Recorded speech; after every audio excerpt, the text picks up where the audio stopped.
I go way back to the 1950s, beginning of all this with Yogananda. My first beginning was I was a high school student at LA High, and I went to a lecture in the streets of just what is now Koreatown in LA, and heard a brother Bhaktananda who was part of the Self-Realization Fellowship. And he emanated a kind of mindfulness and peace that I'd never encountered with a teacher. I mean, he really embodied what he was talking about, and he had a sense of presence where all the other high school teachers and people I had met were mental, busy energy. And I was really impressed, and so I became aware of SRF and Yogananda bringing yoga from India, in the first wave, way back in the 20s or something.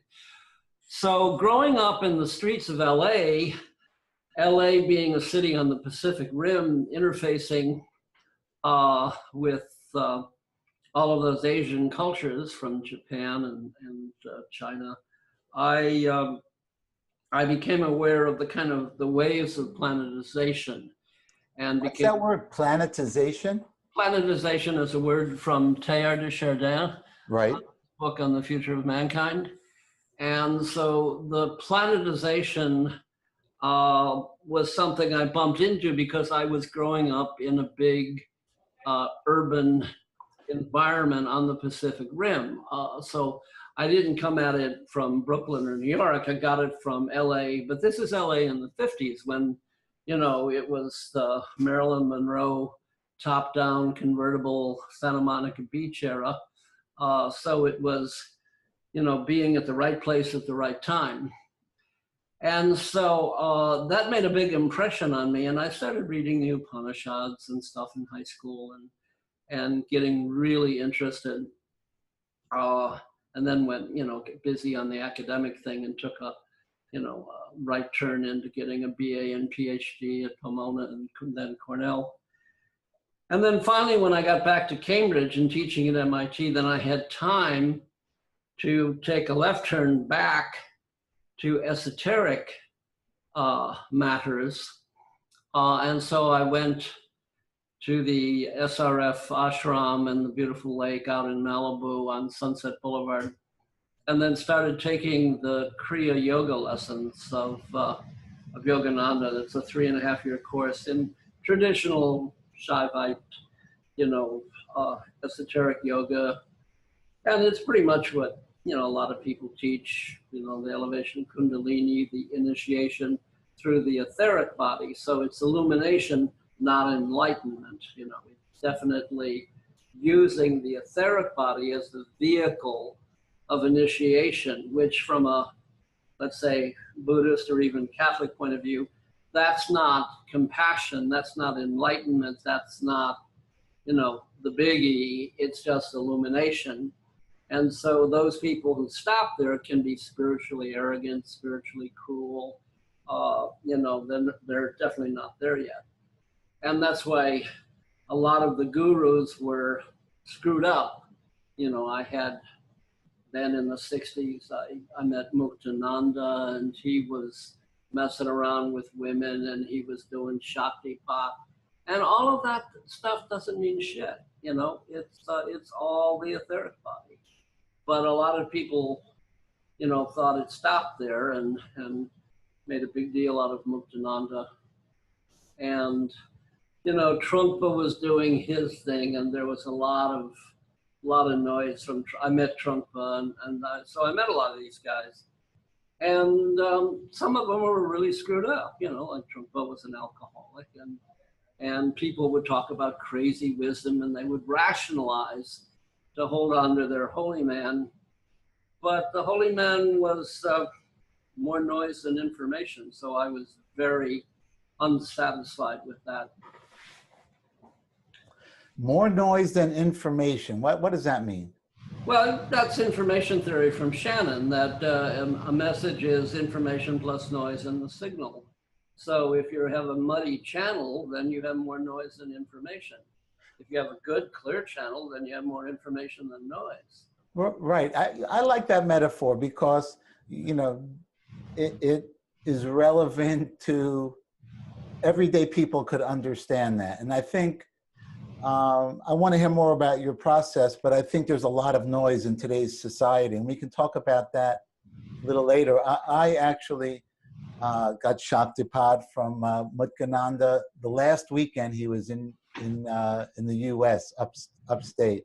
Yeah, I got it on the Upper East Side with Ira Friedlander, the guy who wrote the book on the whirling dervishes, on the Upper East Side of Manhattan. When I'm at MIT and it's the 60s, you know, and the counterculture is really happening.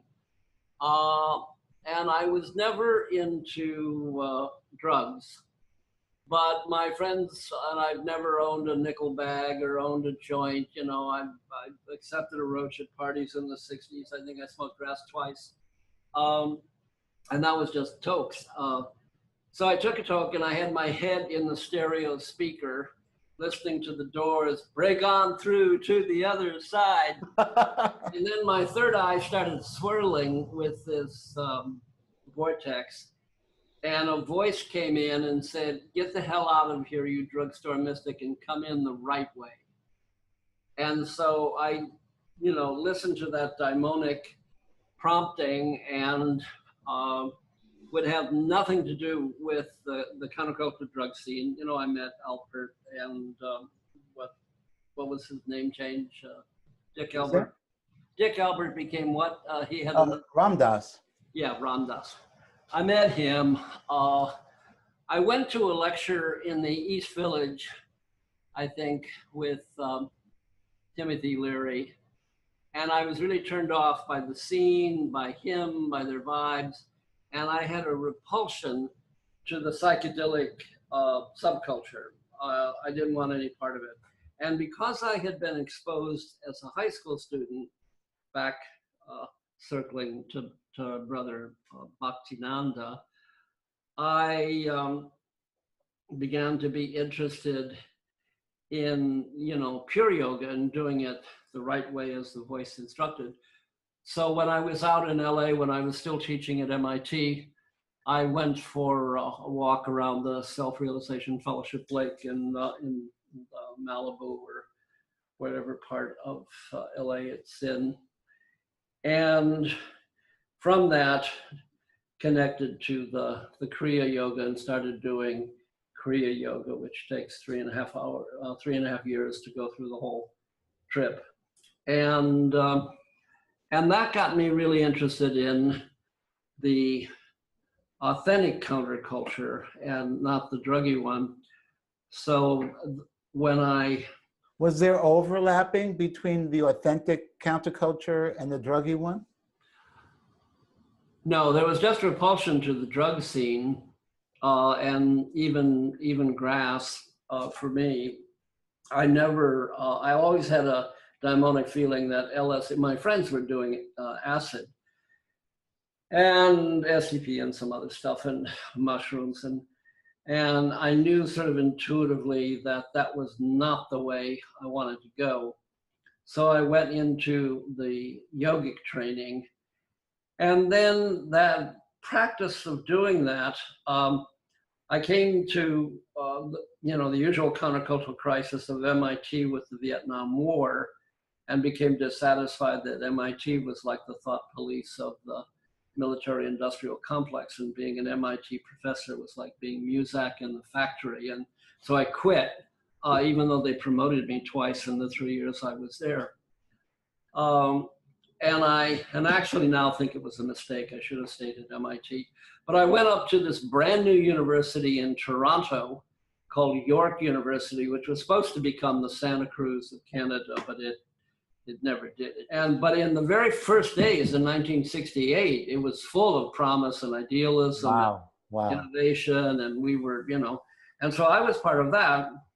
And then when I was in Canada, I went to the summer conferences of the Canadians called the Couchiching Conference on Lake Couchiching one summer, maybe 69. And I met Ivan Illich. And he blew me away. He was the most charismatic speaker I'd ever heard. And this one was when Irwin was really hot. He was writing Deschooling Society and all these articles for the New York Review of Books. And he articulated with his CDOC the countercultural institution, the individual as institute. So I wrote a cover article for Harper with that title, The Individual as Institution, and looked at these various people who had split from the scene and set up their own shop, and I decided that was the way I wanted to go. So I quit the university and set up Lindisfarne and came down from Toronto to Manhattan, first setting it up in the Hamptons and then moving to the church on the corner of 6th in the 70s, on the corner of 6th Avenue and 20th Street.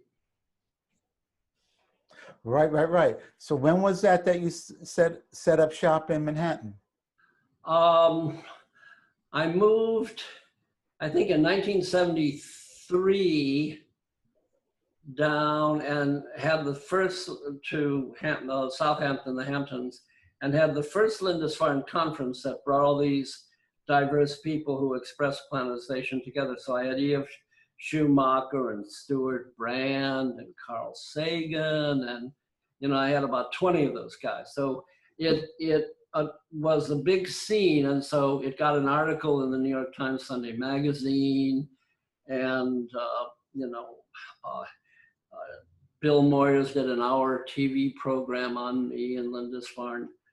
That was Lindisfarne in Manhattan, but the first, from 74 to 76, we were out in the Hamptons. In 1976, we got the property in Manhattan. It was an underused church that had died. It was, the church in which the Easter parade first happened in Manhattan. So at one time, it was the scene, but that era had passed and it was left, and the Episcopal Church wanted to get rid of it because it was a drain on them, so we got it for $1 a year lease. Wow. Yeah. And Chelsea, of course, boomed later. If I could have stayed in Manhattan and kept that scene and had the conference center in the Hamptons and the urban center in Manhattan, that would have been perfect. But that takes a lot of money. Well, I was wondering how you pulled it off, but $1 a year, I mean, that's affordable. Yeah, that's affordable, but the program to run it, I had at the beginning grants from the Lilly Endowment, Rockefeller Brothers Fund. Lawrence Rockefeller came to one of my lectures at the Cathedral of St. John the Divine. It might have been the one you were in. So the Village Voice wrote an article about, hey, get your lifestyle, and talked about hippies and Rockefellers, in the same audience listening to me. And Lawrence invited me to lunch next day and said, would you like some money? And so he became my patron. And so with that money, I started my program. But eventually in Manhattan, you get $50,000, you spend it on the programs, and you're broke, So they don't give you money for an endowment because they don't want to have a dependent. There are rules that the rich have about their philanthropy. And the number one rule is don't make dependents. Just give them to empower them and then back off. And so they did that. And with it, I had, a very dynamic program for 3 years, and then it went bust. Right. And then I remember I recorded you up at Synod House, and yeah, that must have been, I didn't graduate college till the 80s. So it must have been like 83, 84, 82. Oh, that's much later. Yeah, because during the time, Jim Morton got interested because when he became dean in 75, he had grown up in the Black South civil rights movement when his white elitist class, tried to help the afflicted blacks in the South and in the civil rights movement. And so with the environmental movement, though he became Green Dean, he hadn't a clue about ecology. And suddenly he comes to my meetings out in the Hamptons, and he meets John Todd, and he meets, all these ecologists and appropriate technology people, and gets totally turned on by that. And when I look at the group, I realize that I needed to make it more permanent. So I created the Lindisfarne Fellows. And I think he became a Lindisfarne Fellow in '75. And then he invited me to become an honorary colleague, which is like the secular equivalent of being a canon. Since I wasn't a clergyman, I couldn't be a canon. And so he and the Bishop Paul Moore made me an honorary colleague of the cathedral.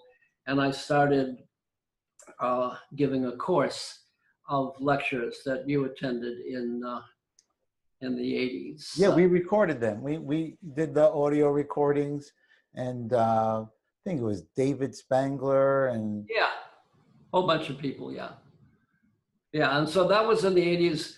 And I, since I couldn't, I was no longer in Canada. I couldn't afford to live in Manhattan because it's just so expensive. You so have expensive. to be rich. Yeah, and so I was living in Bern with my Swiss wife and commuting to do a season of talks at the cathedral, and that worked for a couple of years. And like Right. everything, to everything there is a season, and so that was my season at the cathedral.